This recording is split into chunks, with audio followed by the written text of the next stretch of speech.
Radhe Radhe everyone. आप सभी को हरतालिका तीज की बहुत बहुत शुभकामनाएं। फ्रेंड्स, भाद्रपद माह के शुक्ल पक्ष में आने वाली तीज को हरतालिका तीज के रूप में मनाया जाता है। इस दिन माता पार्वती और भगवान शिव शंकर का पूजन किया जाता है। सुहागिन महिलाएं अखंड सुहाग के लिए माता पार्वती का पूजन करती हैं और कुंवारी कन्याएं अक्षा वर पाने के लिए इस दिन पार्वती और भगवान शिव शंकर का पूजन करती हैं। तो चलिए आज मैं आपको बताती हूँ कि हरतालिका तीज व्रत की हम पूजा कैसे करते हैं। तो देखिए, हरतालिका तीज की जो मुख्य पूजा है वह शाम के समय की जाती है। सुबह आप स्नान आदि करके अपने घर के मंदिर में ही व्रत का संकल्प कर लें। उसके बाद शाम को हम एक चौकी लगाएंगे। चौकी पर लाल रंग का वस्त्र बिछा के चौकी को हम सुंदर सा सजा लेंगे। चौकी को आप अपनी श्रद्धा के अनुसार, इच्छा के अनुसार चौकी को अच्छे से सजा लीजिएगा। इसके बाद में हम चौकी पर देखिए थोड़े से फूलों का आसन देकर यहाँ शिव परिवार को विराजमान करेंगे। तो देखिए मैंने यहाँ पर ये चौकी ले ली है। इसके ऊपर मैंने इस तरह से गुलाबी कलर का, लाल रंग का आपको कोई भी वस्त्र बिछा लेना है तो मैंने यहाँ पर बिछा लिया है। पुष्प का आसन देकर शिव परिवार को विराजमान कर लेना है। अब यहाँ पर हमें चाहिए होंगे अक्षत यानी कि चावल। तो चावल से यहाँ पर हम अष्टदल कमल बना लेंगे इस तरह से। आप देख सकते हैं मैंने यहाँ पर इस तरह से अष्टदल कमल बना लिया है। अब लोटे में हमें शुद्ध जल लेना है। तो शुद्ध जल हमने ले लिया है। इसमें थोड़ा सा गंगा जल डाल करके जल को हम तैयार कर लेंगे। तो देखिए, और जल के लोटे में हमें क्या क्या चीज़ डालनी है। एक हल्दी की गांठ डाली है, सुपारी है, 2 लौंग का जोड़ा डाला है और यहाँ पर मिश्री और अक्षत। इस तरह से कुछ भी मीठा आप यहाँ पर डाल सकते हैं, जो भी आपको मीठा डालना हो। इस तरह से हमें एक कलश तैयार कर लेना है। तो देखिए कलश तैयार करेंगे। कलश तैयार पूरा हमारा तब होता है जब जो हमने कलश लिया है उसके कंठ पर मौली बंधी हो। तो मौली हमने पहले से बांध ली थी इस तरह से। अब यहाँ पर एक स्वास्तिक बना देंगे। आप देख सकते हैं स्वास्तिक को दोनों साइड से इस तरह से बंद कर दिया जाता है। तो स्वास्तिक मैंने बना दिया है। रोली कुमकुम किसी से भी आप स्वास्तिक बना सकते हैं। स्वास्तिक बना करके यहाँ पर मैंने कलश तैयार कर लिया है। अब देखिए यहाँ पर पंच पल्लव जो लगाए जाते हैं, यानी कि आपको आम के पत्ते मिल जाते हैं तो बहुत अच्छा है। अगर नहीं मिलते हैं तो आप इस तरह से अशोक के पत्ते ले सकते हैं। तो यहाँ पर मैंने चंदन और रोली से तिलक करके यहाँ पर इस तरह से तैयार कर लिया। यहाँ पर एक कटोरी में हमें साबुत अक्षत लेने हैं, यानी कि चावल लेने हैं। तो चावल हमने रख दिए हैं। इस तरह से कलश को हमें अच्छे से सजा कर लेना है। ये पूजा बहुत ही सज धज के की जाती है। इस पूजा को करने से पहले आप पूरे 16 श्रृंगार कर लीजिएगा। अच्छे से सज कर ये पूजा की जाती है। हरतालिका तीज के व्रत में मेहंदी का बहुत महत्व होता है। मेहंदी लगा करके 16 श्रृंगार करके ही पूजा की जाती है। तो देखिए इस तरह से आप अच्छे से तैयार हो जाइए, उसके बाद आप पूजा कीजिए। अब यहाँ पर मैंने एक लोटे में शुद्ध जल और ले लिया है। यहाँ पर थोड़ा सा जल का इस तरह से छींटा दे करके और यहाँ पर हम शिव परिवार को अच्छे से शुद्ध कर लेंगे। तो देखिए इस तरह से हमने यहाँ पर पोंछ करके अच्छे से साफ कर लिया है। अब सबसे पहले हमें एक दीपक प्रज्वलित करना होता है। तो देखिए यहाँ पर हम सबसे पहले दीपक प्रज्वलित कर लेते हैं। तो मैंने यहाँ पर दीपक प्रज्वलित कर लिया है। कोई भी पूजा शुरू करने से पहले यहाँ पर दीपक प्रज्वलित किया जाता है। तो देखिए मैंने यहाँ पर दीपक रख दिया इस तरह से। तो इसे कलश दीप बोलते हैं। अब यहाँ पर शिव परिवार का हमें तिलक करना है। तो देखिए माता पार्वती का और गणेश भगवान का, कार्तिकेय जी का, इनका सबका हमें रोली से तिलक करना है और शंकर जी का हमें जो है चंदन से तिलक करना है। तो शंकर जी का हमने चंदन से तिलक कर दिया है। अब यहाँ पर इस पूजा में देखिए मिट्टी से यहाँ पर शिव परिवार बनाया जाता है। तो यहाँ पर मैंने गणेश जी बना लिए हैं और शंकर जी बना लिए हैं। गौरा मैया को मैंने बना करके इस तरह से अच्छे से उनका श्रृंगार कर दिया है। अब यहाँ पर हमें शुद्धिकरण करना है। तो पहले हम शुद्ध जल से स्नान कराएंगे। उसके बाद यहाँ पर कच्चा दूध लिया है, कच्चे दूध से यहाँ पर अभिषेक करेंगे। इस तरह से स्नान कराएंगे।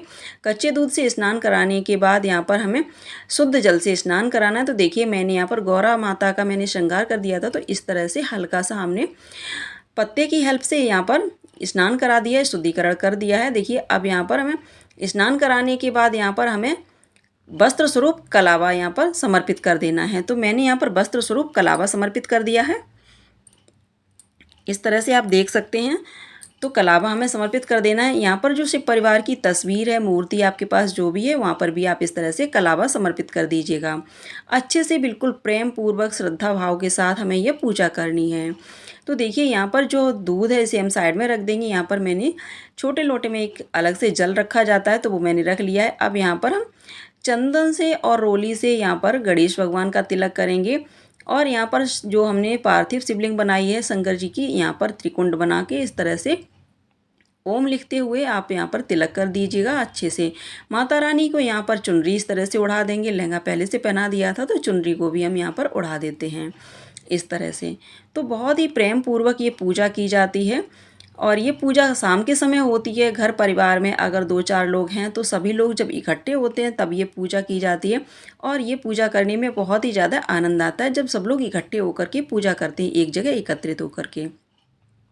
इस तरह से अब हमने यहाँ पर बेलपत्र लिए हैं, तो आप चाहे तो यहाँ पर राम राम लिख सकते हैं या ओम लिख सकते हैं या फिर इस तरह से तिलक कर सकते हैं। चंदन से तिलक करने के बाद यहाँ पर हम बेलपत्र समर्पित कर देंगे। तो ओम नमः शिवाय बोलते हुए हमें यहाँ पर बेलपत्र इस तरह से समर्पित कर देने हैं। तो सभी को स्पर्श करा के हमें यहाँ पर बेलपत्र समर्पित इस तरह से कर देने हैं। अब यहाँ पर लिया है धतूरा जिसे बोलते हैं, तो यहाँ पर धतूरा समर्पित कर देंगे। गणेश भगवान को इस तरह से स्पर्श करा के ये जो दूर्वा है दूब घास से समर्पित कर देंगे। ये मंदार का पुष्प है जो शंकर जी को अति प्रिय है, तो यहाँ पर पुष्प हम समर्पित कर देंगे। इस तरह से जो भी आपको पुष्प मिल जाते हैं वो आप यहाँ पर समर्पित कर सकते हैं। तो मैंने यहाँ पर कुछ गुलाब के फूल लिए हुए हैं, तो गुलाब के फूल समर्पित कर देंगे और गेंदे के फूल हैं। और शंकर जी की पूजा जो होती है, भोलेनाथ की पूजा में आंकड़े का जो पुष्प होता है बहुत ज़्यादा शुभ होता है, तो अगर आपको मिल जाता है तो वो आप ज़रूर से समर्पित कीजिएगा। यहाँ पर हम कलश देवता को भी पुष्प इस तरह से समर्पित कर देंगे। अब यहाँ पर जो आंकड़े का पत्ता है वो हमने ले लिया है, वो भी हम समर्पित कर देंगे। यानी कि जो हम भोलेनाथ की पूजा में, शिव परिवार की पूजा में शंकर जी को जो चीज़ें चढ़ाई जाती हैं सभी चीज़ें हम यहाँ पर समर्पित कर देंगे। प्रेम पूर्वक बड़े ही श्रद्धा भाव के साथ हम यहाँ पर ये पुष्पहार भी समर्पित कर देंगे। तो देखिए इस तरह से आप अच्छे से प्रेम पूर्वक यहाँ पर शिव परिवार को पुष्पहार समर्पित कर दीजिएगा। तो मैंने यहाँ पर पुष्पहार इस तरह से समर्पित कर दिया है, आप देख सकते हैं। इस तरह से यहाँ पर हमें प्रेम पूर्वक पूजा करनी है। अब भोग प्रसाद के लिए जो भी आपके पास ऋतु फल हो वो यहाँ पर ऋतु फल ले लीजिएगा। तो यहाँ पर मैंने प्रसाद में केला, सेब और खीरा लिया हुआ है। खीरा ककड़ी का बहुत ज़्यादा महत्व होता है, तो खीरा ककड़ी अगर आपको मिल जाती है तो ज़रूर से लीजिएगा। अब यहाँ पर देखिए चूड़ी है, तो गौरा माता को चूड़ी हम इस तरह से पहना देंगे।